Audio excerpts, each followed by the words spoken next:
இப்போ சமீபத்தில் ஒரு தம்பி வந்து அவருடைய மெசேஜ் இதை வந்து வீடியோவை பண்ணி ட்விட்டரில் போடுறாரு. என்னன்னு பார்த்தீங்க அப்படின்னா, என்னைய பற்றின ஒரு என்கொயரி கேட்குறாங்க. அவங்க எப்படின்ன போது அது லூஸு அதுக்கப்புறம் பார்த்தீங்கன்னா அடிச்சு விடுங்க.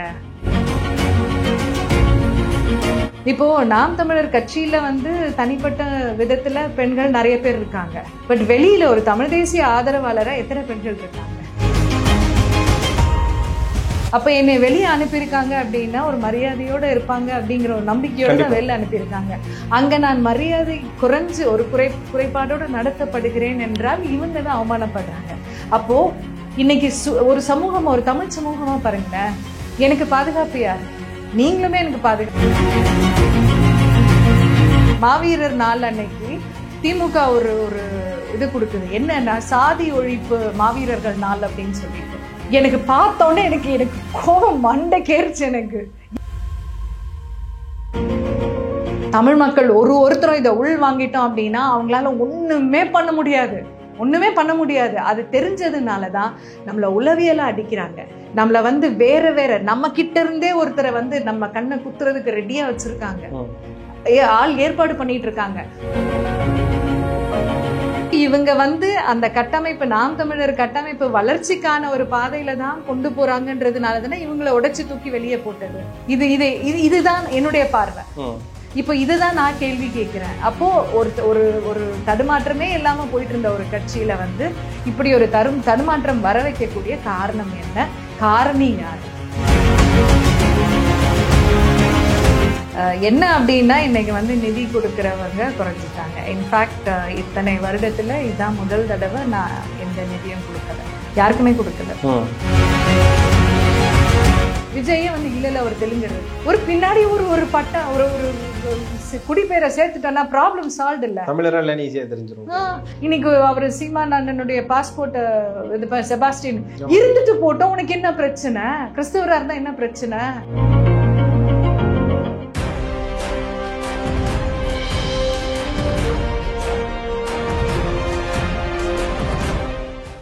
குளோ 360 நேயர்களுக்கு வணக்கம். இன்றைய சிறப்பு நேர்காணலில் நம்முடன் இணைந்திருக்கிறார் தமிழ் தேசிய சிந்தனையாளர் மற்றும் செயற்பாட்டாளர் மற்றும் மீள்வோம் மீட்போம் அமைப்பின் தலைவர் திருமதி இனியவள் ரஜினி அவர்கள். மேடம் வணக்கம். வணக்கம். எப்படி இருக்கீங்க? நல்லா இருக்கேன்.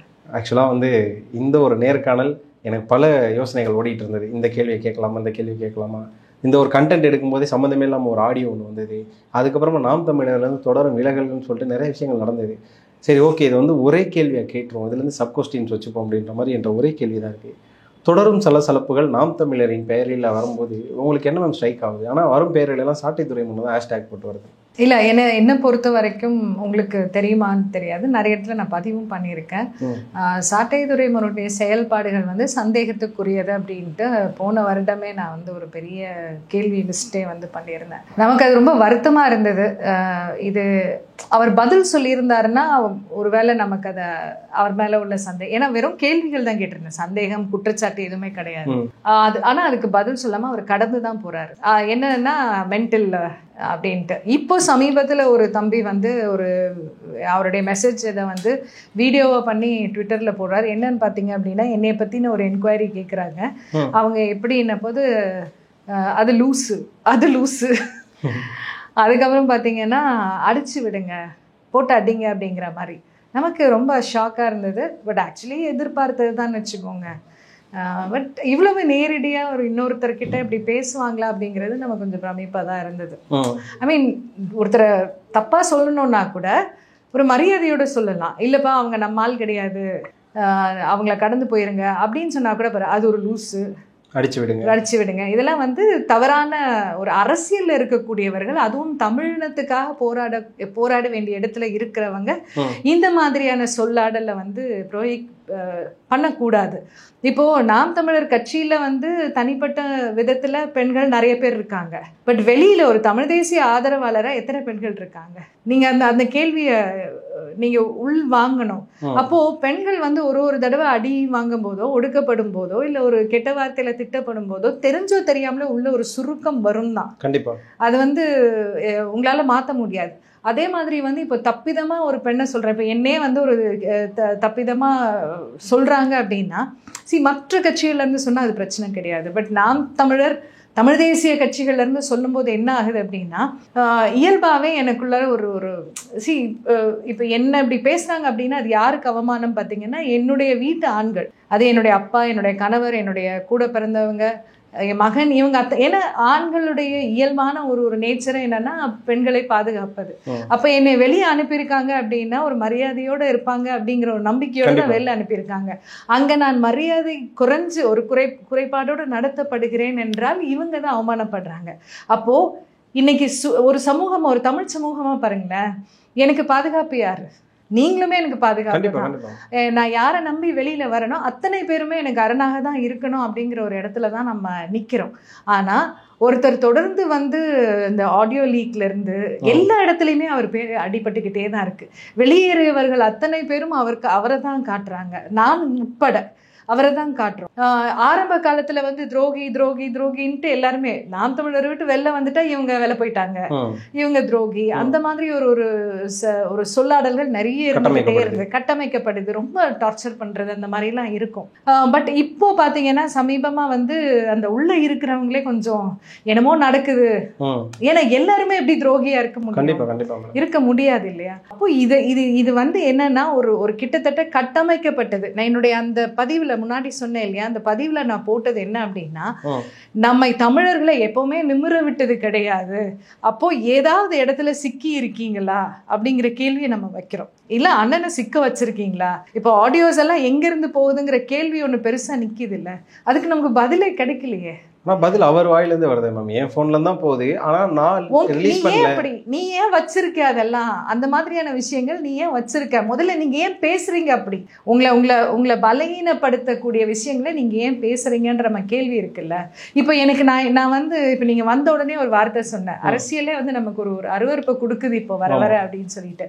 அதுக்கான முக்கிய காரணம் என்ன அப்படின்னா, இன்னைக்கு ஒரு ஆக்கப்பூர்வமான அரசியல் நம்ம பண்ணல. நம்ம விழுந்துட்டோம், அடிமை இனம் சொல்லிட்டு நம்ம ஒரு வேகமா ஒரு கோபமா பேசுறோம். ஆனா நம்மளுடைய செயல்பாடுகள் நமக்கும் கீழே இருக்கவங்க, நம்மளை நம்பி இருக்கவங்களை நம்ம அடிமைப்படுத்திக்கிட்டு இருக்கோம். நம் இனத்திலே நம்ம அதை பண்ணிக்கிட்டு இருக்கோம். ஏன் நமக்கு அதுல ஒரு விழிப்புணர்வு இல்லைங்கிறது நமக்கு தெரியல. எதனால வந்து நான்கிற ஒரு இடத்துக்கு எல்லாரும் போறாங்கன்றதும் எனக்கு புரியல. இப்ப அண்ணனே எடுத்துக்கோங்களேன், காளியம்மால மசிறு பிசிறுன்னாரு. ஒரே ஒரு வார்த்தை, ஏதோ அந்த நேரத்துல ஒரு கோபமா சொல்லிட்டேன், ஏதோ ஒரு இதுல சொல்லிட்டேன், மனசுல வச்சுக்காதுன்னு சொன்னா முடிஞ்சிருச்சு அந்த ஆதங்கத்தை. ஏன்னா அண்ணன் தானே அப்படிங்கிற ஒரு மனப்பான்மை வந்துடும், அந்த ஆதங்கத்துல இருந்து வெளியில வரலாம். ஆனா நான் அப்படிதான் பேசுவேன், என் தங்கச்சி நான் எப்படி வேணாலும் பேசுவேன் அப்படின்னா அது வந்து தன்மானத்துக்கு இழுக்கு, ஏத்துக்கிறது கிடையாது.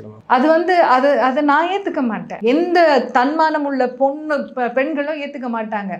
நாம் தமிழர்கள் இருக்க பெண்களே வந்து அதை ஏத்துக்கிட்டாங்க அப்படின்னா ஏதோ ஒரு விதத்துல காம்ப்ரமைஸ், சமரசம் பண்றாங்கன்னு தான் அர்த்தம். அப்போ இது எல்லாமே கேள்விக்கு உட்படுத்த வேண்டிய இடத்துல தான் இருக்கும். இன்னைக்கு மீடியாஸ் என்ன சொல்லுது, எல்லாம் தமிழ் தேசிய ஊடகங்கள் எல்லாத்தையும் நான் ஒரு அலசிக்கிட்டு இருக்கேன். பார்க்கும்போது பாத்தீங்க அப்படின்னா டிஃபென்ஸ் தான் விளையாடிக்கிட்டு இருக்கீங்க. டிஃபென்ஸ் விளையாடிட்டு இருக்கீங்க, இல்ல ஆஃபென்ஸ் விளையாடுறீங்க. அது இல்ல, டிஃபென்ஸும் வேஸ்ட், ஆஃபென்ஸும் வேஸ்ட். ஆக்ஷன், செயல்பாடுகள் இருக்கணும். எப்ப உங்களை தற்காத்து கொண்டுகிட்டே இருக்கீங்க அப்படின்னா உங்க எனர்ஜி அதுல போகுதா? உங்களுடைய பலம் எல்லாம் அதுல நீங்க இழக்கிறீங்களா? சரி, ஒருத்தரை அடிச்சுக்கிட்டே இருந்தோம்னா கவன சிதறல் இல்லையா? அதுவுமே நம்மளுடைய என்ன சொல்றது, நம்மளுடைய செயல்பாடு மூலமா கொண்டு வரக்கூடிய விஷயங்களை அங்கேயுமே நம்ம தோற்கடிக்கப்படணும் இல்லையா? அப்ப எது அவசியம் அப்படின்னா ஆக்ஷன், ஒரு செயல்பாடு. அப்போ அந்த செயல்பாடுன்னு எந்த இடத்துல வரும்னா, அன்புங்கிற ஒரு மனநிலை வந்து எல்லாருக்கும் வரணும், தன்னிறைவு வரணும். I have to be happy with my self. நானாக இருப்பதில் எனக்கு எந்த வித சங்கடமும் இல்லை அப்படிங்கிறத மனசு ஏத்துக்கணும். அதுக்கு அடுத்தது பாத்தீங்க அப்படின்னா, இப்போ உங்களுக்கு நான் ஏதாவது ப்ரூவ் பண்ண வேண்டியது இருக்கா? இல்ல. இப்போ என்னுடைய சமீபத்துல ஒரு தம்பி என்ன சொன்னார் அப்படின்னா, அந்த இடத்தை விட்டு நீ கிளம்பு அப்படின்ற, அவர் அந்த இடம் வந்து உனக்கு வளர்ச்சிக்கான இடம் கிடையாது, அது உன்னை முடக்கும், நீ வெளியேறு அப்படின்ற போது அவர் ஒரு வசனம் சொல்றாரு. என்ன அப்படின்னா, இந்த இடத்துல நான் வாழ்ந்து காட்டணும்க்கா அப்படின்ட்டு. அப்ப எனக்கு சிரிப்பு தான் வந்தது. என்னுடைய வயது, என்னுடைய அனுபவம் வந்து என்ன சொல்லுது அப்படின்னா, உன்னால என்னைக்குமே முன்னுக்கு வர முடியாது. ஒண்ணு, ஏன்னா அந்த அழுத்தம், உன்னை சுத்தி இருக்கிற அழுத்தம் வந்து இருந்துகிட்டே தான் இருக்கும். நீங்களும் அதை பார்த்துட்டு தான் வந்தீங்க. ஆமாம், அதெல்லாம் கடந்து தான் நம்ம வந்திருக்கோம். அடுத்தது பார்த்தீங்க அப்படின்னா, நீ அந்த ஊரில் இருக்கவங்களுக்காக வாழல, நீ உனக்காக வாழ்கிற. நாளைக்கு உன்னுடைய மகனும் மகளும் வந்து உன்னை பார்த்து வந்து பெருமைப்படணும். எங்கள் அப்பா வந்து எங்களுக்காக உண்மையிலே உழைச்சிருக்கிறாரு, நல்லபடியாக வாழ்ந்தாரு அப்படின்னு சொல்லி அவங்க தான் உங்களை பார்க்கணுமே தவிர்த்து அந்த ஊர் உங்களை பார்த்து என்ன யூஸ்? எத்தனை நேரம் உங்களை யோசிச்சுட்டு இருக்க போகிறாங்க?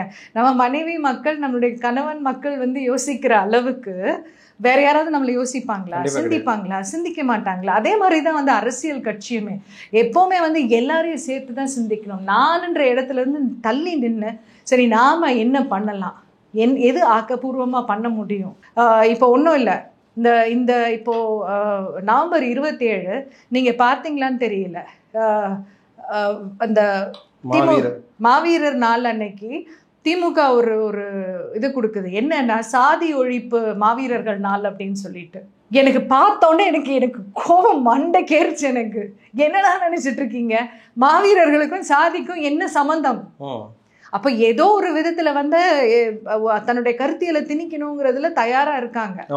அப்போ அவங்க மாவீரரையும் தொடுறாங்க. இப்போ விஜய் அரசியல்ல பாத்தீங்கன்னா திராவிடத்தை இது தமிழ் தேசியத்தை தொடுறாங்க அப்படின்னா நம்மளுடைய கருத்தியல் சரியான கருத்தியல். தமிழ் மக்கள் ஒருத்தரும் இதை உள் வாங்கிட்டோம் அப்படின்னா அவங்களால ஒண்ணுமே பண்ண முடியாது. அது தெரிஞ்சதுனால தான் நம்மளை உளவியலா அடிக்கிறாங்க.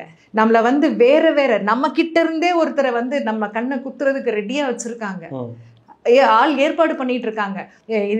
இன்னைக்கு வந்து நான் ஒரு விதத்துல நானும் இன்னொரு தமிழ் தேசிய 2 பேர் பேசிட்டு இருக்கும்போது நாங்கள் சிரிச்சுக்கிட்டோம். என்ன சிரிச்சுக்கிட்டோம் அப்படின்னா, எல்லாரும் வந்து திமுகலேருந்து அழைப்புறது, அதிமுகலேருந்து அழைப்புறது, பாஜகலேருந்து அழைப்புறது, ஏன் நம்மளை மட்டும் யாரும் கூப்பிடலை அப்படின்னு சொல்லிட்டா. ஆனால் அதில் ஒரு கர்வமே உண்டு எங்கள் 2 பேருக்கும். என்னன்னா கூப்பிட்டாலும் வேஸ்ட்டுன்னு அவங்களுக்கு தெரியும். அப்போ இன்னைக்கு ஒரு டெஃபினட்டா இருக்குல்ல, இவங்க இப்படிதான், இவங்க இதுல இருந்து நகர மாட்டாங்கன்னு தெரிஞ்சதுன்னா அதுக்கான ஒரு மரியாதையும் மதிப்பும் இருக்கு இல்லையா? இது ஏன் எல்லா தமிழர்களையும் உள்வாங்க முடியல? ஏன் முடியல? அப்போ நம்ம வந்து சரி, இப்போ எனக்கு அந்த ஒரு வில் பவர் இருக்கு, எனக்கு வந்து இப்படிதான் அப்படிங்கிறதுல ஒரு இதை சொல்ல தனிப்பட்ட ஒரு தைரியம் இருக்கு அப்படின்னா, நான் வளர்ந்த சூழல், என்னுடைய என்னுடைய படிப்பு, அதே மாதிரி எனக்கான ஆற்றல், இவைகள் வந்து எனக்கு துணையா நிற்கிது. ஆனால் பல தமிழர்கள் வந்து அந்த இடத்துக்கு வர முடியாது. யாராவது நம்மளுக்கு ஏதாவது வழிகாட்ட மாட்டாங்களா அப்படிங்கிற இடத்துல இருக்கும்போது நீ எந்நேரமும் உட்காந்து ஊடகத்தில் பொருளி பேசிட்டு இருந்தா எது சாத்தியப்படும்? அவன் மைண்ட் அந்த பொருளிகளுக்கு ஏற்ற மாதிரி தான், இவன் இப்படி பண்ணுறான், அவன் அப்படி பண்ணுறான், இதே இப்படி பேசுகிறான், அவன் அப்படி பேசுகிறான். சரி, சாட்டை துரைமுருகன் தான் வந்து பிரச்சனை அப்படின்னா நான் என்ன சொல்கிறேன், அவனை நகர்த்தி விட்டுட்டு அடுத்தவங்க வேலையை பாருங்க. அடுத்தவங்க வேலையை பாருங்க. அடுத்த ஒரு பேருமே பிரச்சனை தானே மேம். இங்கே இடும்பாவனம் கார்த்திக் அப்படிங்கிற ஒரு பிரச்சனையுமே பேருமே ஒரு சர்ச்சைக்குள்ள தானே இருக்கு இப்போ வரைக்கும். அந்த பிள்ளை நல்ல பிள்ளை, நான் தவறு சொல்ல, தனிப்பட்ட ரீதியாக எனக்கு அவர் மீது எந்த ஒரு இதுவும் இல்லை. இல்லை, எனக்கு வந்து எல்லார் மேலேயும் எனக்கு அது ஒரு 3-4 பேர் தான் நமக்கு வந்து ரொம்ப என்ன சொல்கிறது, தமிழினத்துக்கே அநீதி. இப்போ நான் என்ன காத்திருக்கிறேன் அப்படின்னா, மனவலியோட இப்போ வெளியேறவே பிடிக்கல அப்படிங்கிற இடத்துல வேற வழியே இல்லாமல் ஒதுக்கப்பட்டோம், இல்லை வேற வழி இல்லாமல் தன்மானத்துக்காக வெளியேற்றம் செய்பவர்களே வந்து துரோகி அப்படின்னு சொல்கிறாங்க அப்படின்னா இவங்கெல்லாம் சிக்குனா எப்படி இருக்கும்? I keep thinking. அதுக்கப்புறமா இப்படி ஒரு விஷயம் நீங்க சொல்ற மாதிரியான ஒரு விஷயம் வந்துருச்சு அப்படின்னா இனிமேல் தமிழ் தேசியம் பேசுறவங்க மீது எப்படி மக்களுக்கு நம்பிக்கை வரும்? இல்ல, அது போகாது. சில பேர் இல்ல, ஆக்சுவலி பல பேர் வந்து தமிழ் தேசியத்துக்கு உண்மையா இருக்கிறவங்க ஏகப்பட்ட பேர் இருக்காங்க. அதெல்லாம் இல்லைன்னு சொல்லவே முடியாது. இவங்க அதனாலதான் வந்து திருப்பி நம்ம சொல்றோம், அந்த ஒற்றை நம்பிக்கைன்ற வார்த்தைகள் வந்து நம்மளுடைய அகராதியில இருந்து எடுக்கணும். அப்படி ஒண்ணுமே கிடையாது. இந்த நம்மளுடைய பிறப்பு அடிப்படையே அது கிடையாது. அப்பா, தாத்தா, அப்பா, அடுத்து பிள்ளைங்க, அது வழியா வந்து அடுத்தடுத்த தலைமுறை வந்துக்கிட்டே தான் இருக்கணும். இன்னைக்கு வந்து நம்ம என்ன விருப்பப்படுறோம், எதை நோக்கி நம்ம போகிறோம் அப்படிங்கிறது தான் முக்கியம். இப்போ என்னுடைய பசங்க வந்து நிறைய தடவை சொல்லுவாங்க, உங்களுக்கு கவலையே இல்லை எங்களை பற்றி, எதுவுமே கண்டுக்க மாட்டேங்க, நீங்கள் பாட்டுக்கு உங்கள் ஒரு ட்ராக்ல போயிட்டு இருக்கீங்க. இப்போ சமீபமாக நான் முழுக்க நான் என்னுடைய ட்ராக் தான், நீங்கள் பாட்டுக்கு போயிட்டே இருக்கீங்க, எங்களை பற்றி அக்கறை இல்லையா அப்படின்வாங்க. எங்கள் கனவுகளை பற்றி நீங்கள் கவலைப்படலை. நான் சொன்னேன், நீங்கள் வளர்ந்துட்டீங்க, உங்களுக்கு தேவையானது எல்லாம் கொடுத்தாச்சு, உங்களுடைய கனவுகள் உங்களுடையது, ஆனால் உங்களுடைய உரிமைகளை காக்க வேண்டிய இடத்துல நான் இருக்கேன். நீங்கள் இந்த மண்ணில் நிம்மதியாக வந்து வேலை செய்கிறதுக்கும் வாழ்கிறதுக்கும் ஒவ்வொரு நாளும் பிரச்சனைக்குள்ளையாரே இருக்கக்கூடாது. அப்போ நிம்மதியாக வாழணுன்றதுக்காக தான் எங்களுடைய போராட்டமே தவிர்த்து உங்கள் கனவுகளை நீங்கள் வாழுங்க, நீங்கள் வந்து நடத்திக்கிட்டு நீங்கள் முன்னாடி போங்க அப்படிங்கிறது தான் நம்ம சொல்கிறோம். அப்போ ஒருத்தருமே இப்படி சிந்திக்க ஆரம்பிச்சோன்னா எவ்வளவு சுலபமாக நம்ம வந்து அடுத்த என்ன சொல்கிறோம் அடுத்த படிநிலைக்கு போயிடலாம். இப்போ சிங்கிள் மைண்டடாக ஆரம்ப கட்டத்தில் இருந்து 2009 இருந்து 2 வருடம் முன்னாடி வரைக்கும் பார்த்தீங்கன்னா எந்த இடத்துலையுமே நாம் தமிழ் சுணங்கலை. ரொம்ப அழகாக வந்து அதனுடைய வளர்ச்சி இருந்தது. ஒரு இடத்துல கூட வந்து அண்ணன் பேசுறதுக்கு முட்டு கொடுக்க வேண்டிய இடத்துல நம்ம இல்லவே இல்லை. உண்மையா இல்லையா? இது யாருமே வந்து மறுக்க முடியாது. அதனால தான் வந்து அந்த வளர்ச்சி வந்து என்ன சொல்றது பயங்கர அதிகமாக இருந்தது, எக்ஸ்ட்ராடினரியாக இருந்தது. அந்த என்ன சொல்றது டபுளாக இருந்தது, எனாரமஸ் அப்படின்னு சொல்லலாம். அது டபுளாக இருந்தது, எக்ஸ்போனென்ஷியல் க்ரோத்துன்னு சொல்லுவாங்க அதை. அப்போ அந்த மாதிரியான ஒரு வளர்ச்சி இருந்தது. ஆனால் 2 வருடத்துல முன்னாடியிலேருந்து பாருங்க அந்த வளர்ச்சி அப்படியே வந்து ஏதோ கொஞ்சம் அடிஷன், ஓட்டே கொஞ்சம் அடிஷன். அண்ணனுமே வந்து பல சர்ச்சைகளில் சிக்கிறாரு, நிறைய இந்த மாதிரியான விஷயங்கள் நடக்குது. அப்போ இதுக்கு பின்னாடி ஏதாவது இருக்கும்ல, இல்லாம எப்படி இது நடக்கும்? அதுதான் சந்தேகம். இப்போ அண்ணனோட இப்போ நிறைய பேர் வந்து இது இந்த இந்த இந்த உங்க கேள்விக்கு இது பொருந்துமான்னு தெரியல. ஆனா நிறைய பேர் என்ன சொல்லுவாங்கன்னா, வெற்றிக்குமரன், புகழ் இவங்க எல்லாம் வந்து துரோகம் பண்ணிட்டாங்க, நாம் தமிழருக்கு துரோகம் பண்ணிட்டாங்க அப்படின்னு சொல்லிட்டு சொல்லுவாங்க. பட் நம்ம பேசுகிறோம்ல, எல்லார்கிட்டையுமே நான் ஒரு கலந்து பேசிட்டு தான் ஒரு முடிவுக்கு நான் வருவேன். நான் எடுத்த முடிவுலேருந்து நானே பின்வாங்க மாட்டேன். அதில் வந்து ரொம்ப தெளிவாக இருப்பேன். இப்போ வெற்றிக்குமரன் அவங்க அந்த புகழெல்லாம் வந்து கொஞ்சம் வார்த்தைகள் சொல்லும் போதே, சீமானன்னு சொல்லும் போதே ஒரு பெரிய ஒரு கோபத்தோடு தான் சொல்லுவார். ஆக்சுவலி அவர் ரொம்ப ஜென்டிலான ஒரு பர்சன்.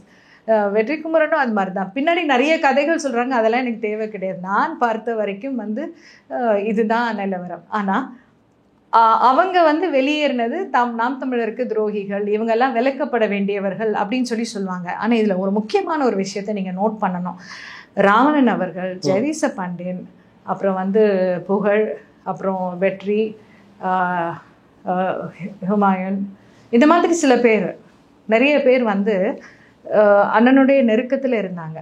அவங்கெல்லாம் இருக்கிற வரைக்கும் நாம் தமிழர் தடுமாறல, கண்டிப்பாக ஸ்ட்ரெயிட்டாக போயிட்டு இருந்தது.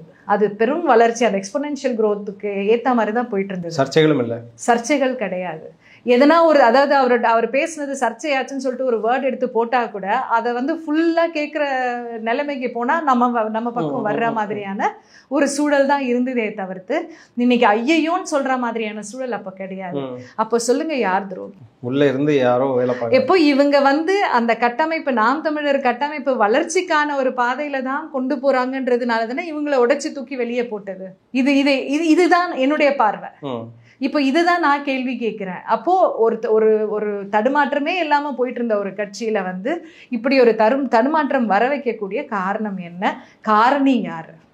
அப்போ ஒரு நாம் தமிழர்ல இருக்கவங்களும் சரி, இல்லை ஒரு தமிழ் தேசிய கட்சியை நோக்கி போயிட்டு இருக்கவங்களும் சரி, தமிழர் தேசிய சிந்தனை, ஏன்னா தமிழ் தேசியம் கூட சொல்லக்கூடாது, தமிழ் தேசியம்ன்ற போது தமிழ் பேசக்கூடிய எல்லாருக்குமானதா போகுது. தமிழர் தேசியம்ன்ற போதுதான் தமிழர்களுக்கு ஆன ஒரு தேசியமா நம்ம வந்து அந்த கட்டமைப்பை நோக்கி நம்ம போயிட்டு இருக்கோம். அதுக்காக மற்றவர்களை விலக்கல, ஆனா நமக்கான உரிமைகள் முதல்ல நம்ம மீட்டெடுக்கிறோம். அப்போ அந்த பாதையில யோசிக்கிறவங்க இதை யோசிக்கணும். இதை யோசிக்காம குருட்டாம்போக்குல இவங்க துரோகி, இவங்க துரோகி, இவங்க துரோகி, no, I think it is a wrong thing to do. ஏன்னா மேம், இப்போ மருத்துவ பாசறையிலேருந்து இளவஞ்சி அவர்கள் விலகினதுக்கு அப்புறமா அமைதி தான் இருந்தது. அவங்க எதுவுமே பேசலை. கட்சி சார்பாக அவங்க விலகினதுக்கு எந்த ஒரு அறிக்கை, அவங்களும் யாருக்கும் பதிலோ எதுவுமே சொல்லலை. அந்த ஒரு மௌனம் அப்படிங்கிறது நிறைய சந்தேகத்தை உள்ளடக்குது மேம். இல்லையே, அவங்க பேசியிருக்காங்க, அவங்க பேசினாங்களே, ஒரு வீடியோ நீங்கள் பார்க்கலன்னு நினைக்கிறேன். அவங்க வந்து பெண்களுக்கான ஒரு பங்கீடு சரியா இல்லை, அதே மாதிரி பெண்கள் முடிவெடுக்கும் இடத்துல இல்லை. இது நான் ஏற்கனவே பல இடங்கள்ல சொல்லியிருக்கேன், அமைச்சராலே சொல்லியிருக்கீங்க. ஆமா, ரொம்ப ரொம்ப அழுத்தமாவே சொல்லுவேன். காரணம் என்ன அப்படின்னா, இப்போ என்னுடைய வீடுன்னு எடுத்துக்கிட்டேன் அப்படின்னா, என்னுடைய கணவர் ஒரு சில முடிவுகள் எடுத்தா அதனுடைய பின்னணியா நான் இருப்பேன், இல்லை அதை இன்ஃப்ளூயன்ஸ் பண்ற சில முடிவுகள் நானுமே கொடுத்துருப்பேன். அப்ப என்ன ஆகும்னா, அப்படி கொடுக்கும்போது தான் வந்து உங்களுக்கு வந்து வாழ்க்கையினுடைய கட்டமைப்பு சரியா இருக்கும். இல்லைன்னா என்ன ஆகும்னா பிரச்சனைகள் வந்துட்டே இருக்கும். இன்னைக்கு பிரச்சனைகள் இல்லாத குடும்பமே கிடையாது. கிட்டத்தட்ட இப்போ நாங்களே வந்து ஒரு என்ன சொல்றது, ஒரு அண்டர்ஸ்டாண்டிங்ல திருப்பி we work on our marriage on an everyday basis. அப்படி பண்றவங்க தான் இன்னுமே அந்த திருமண உறவுக்குள்ளார இருக்காங்களே தவிர்த்து இல்லைன்னா பிச்சுட்டு போற ஒரு சூழல் தான் இப்போ இருக்கு. அரசியல் வந்து நம்மளுடைய தனிப்பட்ட வாழ்க்கையை ரொம்பவே பாதிச்சிருச்சுங்கிறது தான் ரியாலிட்டி. அப்போ இவங்க இளவஞ்சி வந்து இவ்வளோ நாள் ஏன் பொறுமையாக இருந்தாங்கன்னு நமக்கு தெரியல. ஆனால் என்னை பொறுத்த வரைக்கும் நான் என்ன சொல்வேன்னா, ஒரு இடத்துல நீங்கள் இருந்தீங்க அப்படின்னா ஆரம்பத்திலிருந்தே எதை எதிர்பார்த்து நீங்கள் உள்ளே வந்தீங்களோ அது கிடைக்கல அப்படின்னா நீங்கள் கண்டினியூ பண்ணீங்கனாலே அது உங்களுக்கு நீங்கள் செஞ்சுக்கிற துரோகம், அவங்களுக்கும் செய்கிற துரோகம், உங்களை நம்பி வெளியில் பார்த்துட்டு இருக்காங்க பாருங்க, அவங்களுக்கும் நீங்கள் செய்கிற துரோகங்கிறத மனசில் உள்வாங்கணும். அதுதான் துரோகம். ஸோ இப்போ இளவஞ்சி ஓகே ஷீ இஸ் அண்டர்ஸ்டாண்டிங், இப்போ வெளில வந்தோன்னா திருப்பி அவங்களுக்கும் ஒரு துரோகி போகட்டும் போகட்டும் போகட்டும் போகட்டும். இன்னைக்கு வந்து மாவீரர் நாளைக்கு கலெக்ஷன்ஸ் நீங்கள் பார்த்தீங்க அப்படின்னா ரொம்ப குறைஞ்சி போச்சு. அதாவது முதல்ல 20 லட்சம் போட்டிருந்தாங்க அவங்களோட டார்கெட் அப்படிங்கிறது, திரும்ப அதை 30 லட்சமாக போட்டிருந்தாங்க. இப்போ 13 லட்சம் வரையும் தான் இப்போ வசூலாகி இருக்கு. அந்த மாவீரர் நாளுக்கான அந்த திரள் நிதியில் எனக்கு ஒரு கேள்வி இருந்தது. என்ன அப்படின்னா, அந்த ஒரு விஷயத்தை அனைவரும் நிதி கொடுக்க வேண்டும் சொல்லி சுனதா அவர்கள் போட்டிருந்தாங்க. ஆனால் அவங்களோட பேஸ் எடுத்து போட்டிருக்கப்ப அவங்கள 200 ரூபா தான் அதுக்கு நன்கொடை வழங்கியிருக்கதான் ஒரு விஷயம். சுனதா அப்படிங்கிறவங்க அவங்க 200 ரூபா தான் அதுக்கு திரள் நிதி கொடுத்துருக்கதா அவங்க அனுப்பின அந்த ஷேர் வரும்ல மேம், யார் யார் எவ்வளோ கொடுத்துருக்காங்கன்ற ஒரு லிஸ்ட் வரும்ல, அதுலேருந்து வெளியிட்டிருக்காங்க. அது அவங்களுடைய இஷ்டம், நம்ம அதெல்லாம் கேள்வி கேட்க முடியாது. என்ன அப்படின்னா இன்னைக்கு வந்து நிதி கொடுக்குறவங்க குறைஞ்சிட்டாங்க. இன்ஃபேக்ட் இத்தனை வருடத்தில் இதான் முதல் தடவை நான் எந்த நிதியும் கொடுக்கல, யாருக்குமே கொடுக்கல. ஏன்னா உழைப்பு, நம்மளுடைய உழைப்பு அது. இப்போ கிட்டத்தட்ட நான்லாம் 16 மணி நேரம் வேலை செய்கிறோம். நிறைய பேர் கேட்பாங்க களத்தில் வந்து நின்று பாருங்க அப்போ தான் தெரியும்னு. நான் களத்தில் வந்து நிற்கல, என்னுடைய டெஸ்கில் உட்காந்து என்னால் நான் எவ்வளோ சம்பாதிக்க முடியுமோ சம்பாதிச்சு அதுலேருந்து வந்து எனக்கு முடிஞ்சதை நான் கொடுத்துக்கிட்டே தான் இருக்கேன். சில சமயம் பாதிக்கும் மேலே கூட கொடுப்பேன். நான் சம்பாதித்ததில் பாதிக்கும் மேலே கூட கொடுக்குற சூழல் நிறைய உருவாயிருக்கு. நிறைய பேர் வந்து கேட்கும்போது நோ சொல்ல மாட்டேன். ஆனால் சமீப காலமாக வந்து எனக்குமே ஒரு பின்னடைவு இருக்க தான் செய்யுது. அந்த இன்னொன்று வந்து அந்த உழைப்புக்கான இந்த காசை கொண்டு போய் நான் மற்றவர்களுக்கு கொடுக்கறதுக்கு நானே ஏதாவது செஞ்சுட்டு போகிறேன், என்னுடைய தமிழ் மக்களுக்கு நானே செஞ்சுட்டு போகலாமேங்கிற ஒரு மைண்ட் செட் எனக்கு வந்துருச்சு. அப்போ எனக்கு வந்திருக்கு அப்படின்னா இந்த மாதிரி எத்தனை பேருக்கு வந்திருக்கு? This is a warning bell. ஏன்னா எப்போவுமே வந்து நோ சொன்னதே கிடையாது. இதான் ஃபர்ஸ்ட் டைம் நான் வந்து நோ சொல்கிறது இல்லை, வேண்டாம், லெட் மீ ஸ்பெண்ட். ஏன்னா இப்போ நான் வணிகர் வீடுன்னு சொல்லிட்டு ஒரு வலைத்தளம் உருவாக்கியிருக்கேன். அதுக்கு கொஞ்சம் நிறைய காசு உள்ள பம்பின் பண்ண வேண்டியது இருக்குது. அப்புறம் சில ப்ரொடக்ஷன்ஸ் தமிழ் தேசிய பாதையில் மீள்வோம்காக வந்து அப்போது அங்கே வந்து நான் யார்கிட்டையும் போய் நிதி கேட்குற மைண்ட் செட் இல்லை, யார்கிட்டையும் நான் எதுவும் வாங்குறதாகவும் இல்லை.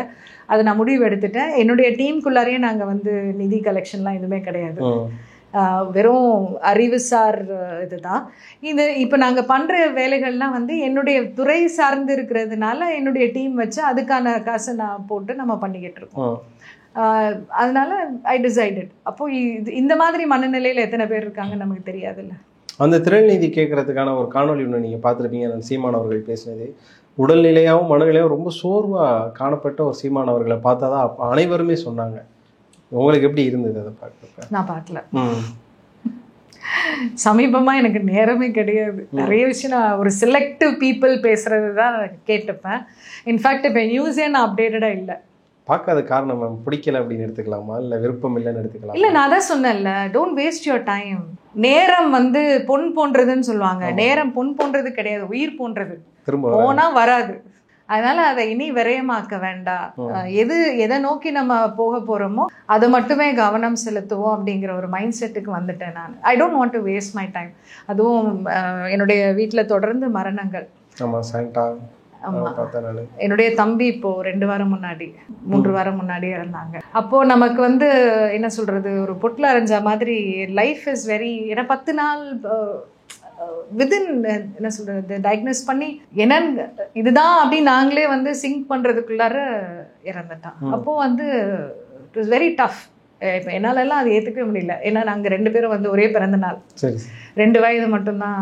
அப்போ ஒவ்வொரு பிறந்த நாளுக்கும் எப்படி இருக்கும் யோசிச்சு பாருங்க. ஏதோ ஒரு விதத்தில் கம்யூனிகேட் பண்ணிட்டு இருக்கோம், கிட்டத்தட்ட சேம் கைண்ட், ஒரே நேச்சர் கூட. அப்போ நான் ரொம்ப உடஞ்சு போனேன் அந்த டைம். அப்போ இதெல்லாம் வந்து என்னை நிறைய சிந்திக்க வச்சுது. வாட் என்னுடைய பர்பஸ் என்ன, லைஃபுடைய பர்பஸ் என்ன, இன்னைக்கு நாளைக்கு இருப்பேனான்னு தெரியாது. அப்போ இன்னைக்கு யாருக்கும் நான் முட்டு கொடுக்க வேண்டிய அவசியம் கிடையாது. என்னுடைய நேரத்தை வந்து நான் எப்படி செலவு பண்ணணும்னு நான் தான் முடிவு பண்ணுவேன். எனக்கு என்னுடைய கோல், என்னுடைய நோக்கம் வந்து நான் எதை அடையணுன்றது எனக்கு தெளிவாக தெரியுது. அப்போது இத்தனை நாள் நான் என்ன பண்ணிட்டு இருப்பேன்னா, யாரையாவது நம்பிட்டு இருப்பேன், யார் பின்னாடியாவது நிற்கணும்னு நினைப்பேன். அவங்க பின்னாடி நிற்கலாம், இவங்க பின்னாடி. முதல் தடவையாக நான் வந்து நானாக நிற்கிறேன். தனியாக நிற்கிறீங்க? நானாக நிற்கிறேன். எனக்கு எது செய்ய முடியும், ஏன்னா எனக்கு அரசியல் செட் ஆகாதுங்கிறது தான் என்னுடைய. ஏன்னா இல்லை, எனக்கு சமரசம் வராது. I cannot compromise. அது அது அரசியல் அப்படின்னா ஏதோ ஒரு இடத்துல வந்து நம்ம சமரசம் பண்ண வேண்டிய ஒரு சூழலுக்கு தள்ளப்படுவோம். இன்னொன்று, ரொம்ப வெளிப்படையாக நேரடியாக பேசிடுவேன். இதனாலுமே வந்து ஆன் த ஃபேஸ் அப்படின்ற போது இது வந்து என்ன சொல்ற, போராளி அந்த இயக்கம் சார்ந்து நம்ம பண்ணக்கூடியவங்க இருக்காங்கல்ல, தப்புனா தப்பு, சரினா சரினா, அதுதான் வந்து அதுதான் எனக்கு செட் ஆகும் அப்படிங்கிறத முடிவெடுத்தேன். அதே மாதிரி என்னுடைய நேச்சர் ஆஃப் ஜாப், என்னால் போய் களத்தில் நின்று போராட்டத்தில் கொடி பிடிச்சி இதெல்லாம் எனக்கு முடியாது. என்ன மாதிரியே பல பேர் இருக்காங்க. அப்போ நாங்கள் என்ன இந்த சமூகத்துக்கு, தமிழ் சமூகத்துக்கு கொடுக்க முடியும், எப்படி வந்து மாற்றத்தை உருவாக்க முடியும் அப்படின்னு நாங்கள் முடிவெடுத்த போது அறிவுசார் கடத்தல் தான் நாங்கள் பண்ணணும் முடிவு பண்ணிட்டோம். அதே சமயம் எங்களுடைய எதிர்ப்பு வந்து ஆன்லைன் தான். நிறைய பேர் சொல்லுவாங்க, உங்களுக்கு என்ன டேபிள்ல உட்காந்து சண்டை போடுவீங்கன்னு. அது இல்லை, பாருங்க, வந்துகிட்டு இருக்கு, நிறைய விஷயங்கள் வந்துகிட்டு இருக்கு. இது வந்து என்ன சொல்றது, எல்லாருடைய மைண்டையும் ட்ரிகர் பண்ற மாதிரியும் அவங்க சிந்திக்கக்கூடிய ஒரு இடத்துக்கு கொண்டு வர்ற மாதிரி தான் நாங்கள் ஒன்றும் பண்ணிக்கிட்டு இருக்கோம். இப்போ மேம், இன்டர்வியூல நீங்கள் ஒன்று சொன்னீங்க, டிஃபென்ஸ் பண்ணாதீங்க, அஃபென்ஸ் பண்ணாதீங்க, ஆக்ஷனில் இறங்குங்க அப்படின்ற ஒரு விஷயம் சொன்னீங்க. இன் ரீசெண்ட் டேஸ் நீங்கள் வந்து பார்க்கலனாலுமே கேள்விப்பட்டிருப்பீங்க, நாம் தமிழரோட ஃபோக்கஸ் எல்லாமே டிவிகே மேலே, தாவேகா மேலே இருந்தது அப்படிங்கிற ஒரு விஷயம் நீங்கள் பார்த்துருப்பீங்க. அனைத்து டிபேட்டுகள்லையும் நேர்காணல்களையும் வந்து கிடைக்கிற இடங்கள்லாம் விஜயை பற்றி போடுறது, அவரை திட்டுறது, அவரோட அந்த மாநாட்டில் என்ன மாதிரி பேசினார் பண்ணார், A4 சீட்டு, துண்டு சீட்டு, அந்த படம் நடித்தார், இந்த படம் நடித்தார் சொல்லி அவங்களோட பாதையே திமுக, அதிமுக, திராவிடத்தை தான் விஜய் பக்கம் போயிட்டாங்க. பாருங்க, எப்போவுமே வந்து நம்ம யாரோட இருக்கிறோமோ அவங்களுடைய அந்த இது வந்து நமக்கு இன்ஃப்ளூயன்ஸ் இருக்கும். நான் அதான் சொன்னேன்ல, இந்த கிட்டத்தட்ட 12 வருஷம் வந்து நாம் தமிழர் ஒரு புலி பாய்ச்சலில் போயிட்டு இருந்த இடத்துல திடீர்னு வந்து சிக்கல்களில் மாட்டுது அப்படின்னா அதுக்கு காரணம் வந்து சுற்றி இருக்கிறவங்க. இந்த நம்மை சுற்றி இப்போ நானே வந்து இந்த மீட்போம் அமைப்பு ஆரம்பித்த பிறகு பார்த்தீங்க அப்படின்னா ரொம்ப தெளிவாயிட்டு வரேன். காரணம் என்னென்னா, அங்கே இருக்கிறவங்க வந்து ஒருத்தருக்கும் ஒரு விதமான அறிவு இருக்குது, நாலேஜும் இருக்குது, அறிவும் இருக்குது, ஞானமும் இருக்குது. அப்போ அவங்க அதை பகிரும்போது வாரம் 2 தடவை உட்காந்து நாங்கள் ஒரு 1.5 மணி நேரம், ஒரு 2 மணி நேரம் நம்ம பேசும்போது நிறைய விஷயங்கள் நானுமே உள்வாங்குறேன். இந்த மனிதர்களுடைய அந்த ஆக்கமான விஷயங்கள் நமக்கு உள்வாங்கும் போது என்னுடைய செயல்பாடுகளும் அதுக்கேற்ற மாதிரி மாறிக்கிட்டே வருதுங்கிறத நான் பார்க்குறேன். இப்போ முன்னாடி வந்து நான் செய்யணுமான்னு நினச்சிட்டு இருந்தது போய் இப்போ என்ன அப்படின்னா, நான் தான் செய்யணும். ஏன்னா இவங்க இத்தனை பேர் என்னோட இப்போ இந்த வாரமே பார்த்தீங்கன்னா ஒரு 20 பேர்கிட்ட திருப்பியும் நம்மளுடைய அமைப்பில் இணைஞ்சிருக்காங்க. அப்போ இந்த ஏதோ ஒரு எதிர்பார்ப்போட வராங்கல்ல, அந்த எதிர்பார்ப்பை பூர்த்தி செய்வோம். அதே மாதிரி அவர்களுமே வந்து நான் சொல்றதை செய்யின்னு சொல்றதுக்கு நான் கிடையாது, அது என்னுடைய நோக்கமும் கிடையாது. என்னை பொறுத்த வரைக்கும் ஒவ்வொருத்தருமே ஒரு தலைமைகளாக மாறணும். ஏன் நான் ஒரு ஒற்றை சிங்கமாக இருக்கணும், நான் அதாவது இந்த சிங்க கூட்டத்தில் ஒரு இது இருக்கு, ஒரு சிங்கம் தான் இருக்கும், இன்னொரு ஆண் சிங்கம் இருந்துச்சுன்னா அதை வெளியில் அனுப்பிடுவாங்க. அது வந்து ரொம்ப வீக்காக வெளியில் சுற்றிக்கிட்டு இருக்கோம். வேணாம், நம்ம சிங்க கூட்டம் வேண்டாம், நம்மளை வந்து அந்த சிங்க கூட்டத்துக்கு ஒப்புமை பண்ணிக்கவே வேண்டாம். யானை மாதிரி ஒன்னாவே நிற்போம். ஒரு தலை இருக்குன்னா அந்த தலைக்கு நம்ம கேட்போம். ஆனால் பல தலைமைகள் நம்ம உருவாக்கும். யானை யாரை மேம் சொல்றீங்க? விஜய் சொல்றீங்களா? கொடியில யானையெல்லாம் வச்சிருக்காரு அப்படி சொல்றாங்க. நான் வந்து விஜய் கொள்கையை அறிவிக்கிறதுக்கு முன்னாடியே நான் சொல்லிட்டேன், அவர் நமக்கானவர் கிடையாதுன்னு சொல்லிட்டு. அதனால என்ன நீங்க இந்த கேள்வி எல்லாம் கேட்கவே கூடாது. இல்ல, ஆக்சுவலா நீங்க யானைன்னு சொன்னா அவங்களே வந்து சொல்லிடுவாங்க, இங்கே எடுத்துருவாங்க, அவங்க ஒரு கோடி டிஃபைன் பண்ண ஆரம்பிச்சிருவாங்க. இனியவள் ரஜினி அவர்கள் வந்து தமிழ் தேசிய விஜய் ஆதரிக்கிறாரா, யானையை வந்து குறிப்பிடுறாருன்னு சொல்லிடுவாங்க. வாய்ப்பில்லை ராஜா, வாய்ப்பில்லை. ஒரு வார்த்தையை நீங்க கேள்விப்பட்டிருப்பீங்க மேம், என்னன்னா கூடாரம் காலியாகும் அப்படிங்கிற ஒரு வார்த்தையை கேள்விப்பட்டிருப்பீங்க.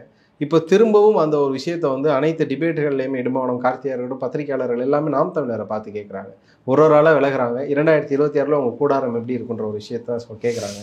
இல்லை, எனக்கும் அது வருத்தம் வலி தான். அதனால தான் சொல்லிக்கிட்டு இருக்கேன், தமிழ் தேசிய கட்சிகள் அனைவரும் ஒரு கூட்டணியாக திரளுங்க, உங்கள் ஈகோவை விட்டுருங்க. உண்மையிலேயே உங்களுக்கு இந்த இனத்தின் மேலே ஒரு பாசம் இருக்குது, உண்மையிலேயே நீங்கள் இது வரைக்கும் பேசிய அரசியல் உண்மை என்றால், இது வரைக்கும் நீங்கள் வந்து நான் என்ன சொல்கிறது, நம்ம வந்து உணர்ச்சி வசப்பட்டு, இப்போ நான்லாம் வந்து உணர்ச்சி வசப்பட்டு பேசுகிறவங்களை பார்த்து ஐயோ உள்ளே இருந்து வெளியில் வருதுன்னு, ஆனால் நம்ம இப்போ தான் வந்து புரிஞ்சுக்கிறோம் அப்படிலாம் ஒன்றும் கிடையாது அப்படின்ட்டு. அப்போ நமக்கு அது ஒரு பெரும் ஏமாற்றமாக இருக்குது. அப்போ நான் வைக்கிற கேள்வி தான், உண்மையிலேயே உங்களுக்கு வந்து உள்ளார்ந்த அன்பு இருக்குது. இங்கே பாருங்க, என்னுடைய லைஃப்பில் நான் யாரையுமே தலைவன் சொன்னதே கிடையாது, என் வாழ்க்கையிலேயே நான் சொன்னது கிடையாது. கிடையாது. இது எங்கே வேணாலும் நான் வந்து பெட்டு வைக்கிறேன், யார் வேணாலும் இல்லை இவங்களை காட்டினீங்க அவங்கள காட்டினீங்க எடுத்துகிட்டு வந்து காட்டினீங்கன்னா அரசியல் வாழ்க்கையை விட்டு வெளில போய்டுறேன். நான் கொண்ட ஒற்றை தலைவர் பிரபாகரன் அவர் தான். அவரை மட்டும்தான். ஏன்னா ஒரு முழு வடிவம், ஒரு ஆண்கான ஒரு முழு வடிவத்தை நான் அவர்கிட்ட பார்த்தேன். நான் எல்லா விதத்துலையும், அதாவது ஒரு ஒரு ஒரு ஆளுமையாகவும் ஒரு தலைமையாகவும் தன் இனத்தின் பாதுகாப்புக்காக எல்லாத்தையும் இழக்க, குடும்பத்தையும் தன்னையும் இழக்க தயாரான ஒருத்தரா, ஒழுக்கம் நிறைந்தவரா, பெண்களுக்கான ஒரு சம பங்கு நம்பிக்கையும் வாய்ப்பையும் கொடுத்தவரா, இப்படி எல்லா விதத்துலையுமே நீங்கள் பார்க்கலாம். என்ன சொல்லுவாங்கன்னா, இப்போ அவர் வந்து வேற நாடு, அடே அவன் பிரிட்டிஷர்ஸ் பிரிச்சு வச்சான், தமிழன் எந்த ஊர்ல இருந்தாலும் தமிழன் தானே, என் உறவு தானே, அப்ப இவர் என்னுடைய உறவு தானே, என்னுடைய சொந்தம் தானே. அப்போ அந்த பார்வையில தான் நம்ம பார்க்குறோம். இங்கேயே பாருங்களேன், சாதியை வச்சு அடிச்சுப்பாங்களா தமிழ் தேசியம். இப்போ நான் குடிகள் ஒற்றுமை பற்றி பேசுவேன், குடிகள் தேவை. இப்போ ஒன்றும் இல்லை, பெரிய இதாவது சாதி ஒழிப்பு, மாவீரர்கள் சாதி ஒழிப்புன்னு ஈவேரா அவர்களுடைய ஃபோட்டோவை போட்டு, நான் என்ன சொல்கிறேன், அதே மாவீரர்னால வாங்க குடிப்பெயரை பின்னாடி போடும், வாங்க எது வேணான்னு சொல்கிறாங்களோ அதை நம்ம செய்வோங்கிறேன் நான். பார்வை எப்படி இருக்கு? ஆமா, என்ன பிரச்சனை? நான் பறையரா இருந்தா ஒடுங்கி நிக்க மாட்டேன், ஆமா பறையர்னு நெஞ்ச நிமித்தி சொல்லுவேன். இல்ல நீங்க சொல்ற மாதிரி ஒரு ஒரு ஒரு ஆண்ட குடி அப்படி நீங்க சொல்றீங்கன்னா, இல்ல நான் சமம் தான் அப்படிங்கிற ஒரு மனநிலைக்கு நான் வரணும், அவ்வளவுதானே. இன்னைக்கு வந்து தமிழரா இல்லையா ஒரே கன்ஃபியூஷன். விஜயே வந்து இல்ல ஒரு தெலுங்கரு, ஒரு பின்னாடி ஒரு ஒரு பட்டா ஒரு ஒரு குடிப்பெயரை சேர்த்துட்டோன்னா ப்ராப்ளம் சால்வ் இல்லை. தமிழரெல்லாம் ஈஸியாக தெரிஞ்சிடும். இன்னைக்கு அவர் சீமான் அண்ணனுடைய பாஸ்போர்ட்டை இது செபாஸ்டின் இருந்துட்டு போட்டோம், உனக்கு என்ன பிரச்சனை? கிறிஸ்துவராக இருந்தால் என்ன பிரச்சனை? What is a problem? அவருக்கு அதை வெளிப்படுத்த பிடிக்கலன்னா அது அவருடைய உரிமை, அது அவருடைய உரிமை. அதை கேட்கறதுக்கு யாருக்கு உரிமை இருக்கு? எங்கெல்லாம் பிரச்சனையை உண்டு பண்றாங்க பாருங்க, இதுதான் தவறு. ஏற்றத்தாழ்வு வருதா? இன்னைக்கு இங்கே சொல்லுவாங்க, இப்போ ஈழம் பொறுத்த வரைக்கும் அங்கே சாதிகள் கிடையாது, அங்கே வந்து இந்த கலப்பு இதெல்லாம் கிடையாது, அதனால they were able to. இங்கே அப்படி கிடையாது இல்லை.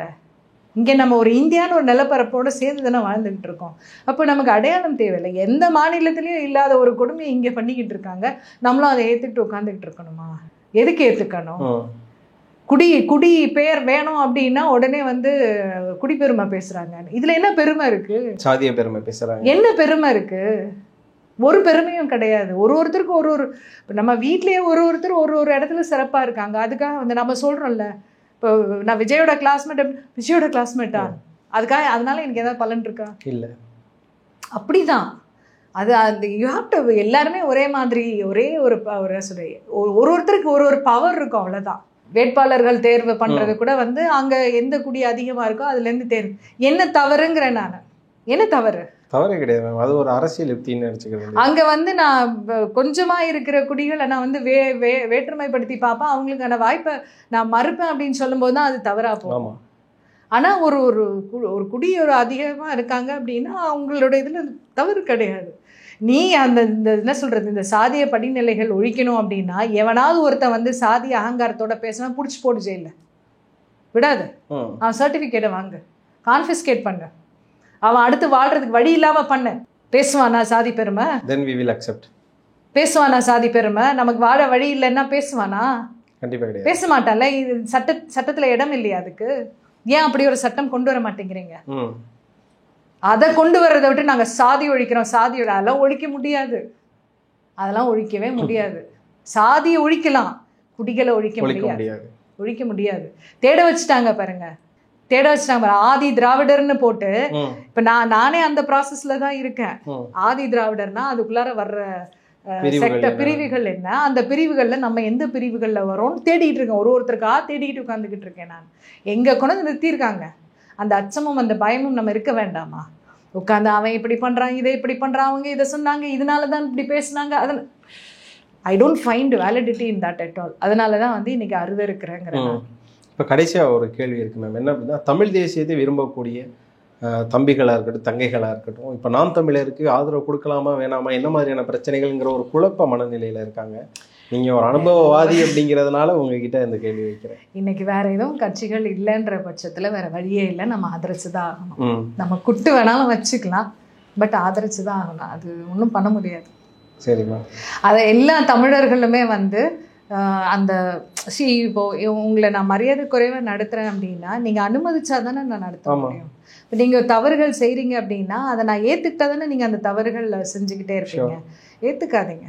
தைரியமாக ஒருத்தருமே வந்து இது தவறுன்னு சொல்கிற அந்த மனப்பக்குவத்தை வளர்த்துக்கோங்க. பயப்படாதீங்க, எதுக்கும் பயப்படாதீங்க. எதை இழந்துட போகிறோம்? என்ன இருக்குது இன்னும் இழக்கிறதுக்கு? எல்லாத்தையுமே இழந்து தானே நிற்கிறோம். இருக்கிறது அந்த தன்மானம் ஒன்று தான். அதையும் ஆக்சுவலி அதுவுமே இல்லை நம்மக்கிட்ட, இல்லை, ஏதோ ஒரு சிலர்கிட்ட தான் இருக்குது. அதை மறுபடியும் தட்டி எடுங்க. முக்கியமாக நான் பெண்களுக்கு தான் சொல்லுவேன். இன்றைக்கி இந்த தமிழ் சமூகம் வந்து இந்த அளவுக்கு ஒரு ஒரு ஒரு அவலமான ஒரு நிலைக்கு வர்றதுக்கு காரணம் என்னென்னா, பெண்கள் வந்து தன்னுடைய அந்த அந்த இடத்தை பெண்களுக்கு மறுக்கப்படுது. ஏன்னா நான் எப்படியோ அப்படிதான் என்னுடைய பிள்ளைய வளர்க்க முடியும். அப்போது பெண்கள் வந்து வீரம் மிக்கவர்களாக இருக்கணும். ஆண் கணவரே தப்பு பண்ணாலே ஒழுங்காயிரு கேட்குற அந்த மனப்பக்குவம் வரணும். இன்னைக்கு நீங்கள் நிறைய வீடுங்களில் பாருங்களேன், கணவர் குடிக்கிறாரு ஃப்ரெண்ட்ஸோட அப்படின்னா ஸ்நாக்ஸ் பண்ணி கொண்டு வந்து கொடுப்பாங்க, முட்டை. நம்ம கண் இதில் பார்த்துக்கிட்டு இருக்கோம். செய்யாத, தொலைச்சிருவேன்னு சொல்லு, வீட்டுக்குள்ளார வரக்கூடாது, குடிச்சிட்டு வந்தால் சேர்க்காது. இன்னைக்கு அதுதான் 3 விஷயம்: குடி, போதை பழக்கம், புரளி பேசுறது. இது 3 தமிழ் சமூகம் விட்டுச்சுன்னு வச்சுக்கோங்க, வேற லெவலுக்கு போயிடும். இவங்க எதிர்பார்க்குற இலக்கு ஒன்றை இனத்தின் விடுதலை கிடைச்சிடும் அப்படின்றீங்களா? இது 3 தான். இது 3 விட்டு பாருங்க, காத்திருப்போம். தமிழ் சமூகம் இதுக்கெல்லாம் பதில் சொல்லுது. இது முக்கியமா இந்த டிவி பார்க்கறது, டிவி பார்த்து இன்ஃப்ளூயன்ஸ் ஆகுது. டிவி பார்க்கறது இன்ஃப்ளூயன்ஸ் ஆகுது. ஆமா, இன்ஃப்ளூயன்ஸ் ஆகுது. 3 விஷயம், அதாவது போதை, தொலைக்காட்சி பார்க்கறது, புரளி பேசு. கண்டிப்பாக இந்த வீடியோ பார்த்துட்டே புரளி தான் பேசுவாங்க ட்விட்டரில் போட்டு. நீங்கள் யாரை மறைமுகமாக தாக்குறீங்கன்னு புரளி தான் பேச போகிறாங்க. ஏன் யார் இதெல்லாம் பண்ணுறாங்களோ அவங்கள டேரெக்டாக தான் நான் வந்து சொல்கிறேன். மறைமுகம்லாம் ஒன்றும் கிடையாதுங்க. சரி, எல்லாரையும் டேரெக்டாக தான் சொல்கிறேன். காத்திருப்பேன் மாற்றங்கள் வருதா அப்படின்னு. ரொம்ப நன்றி. நன்றி.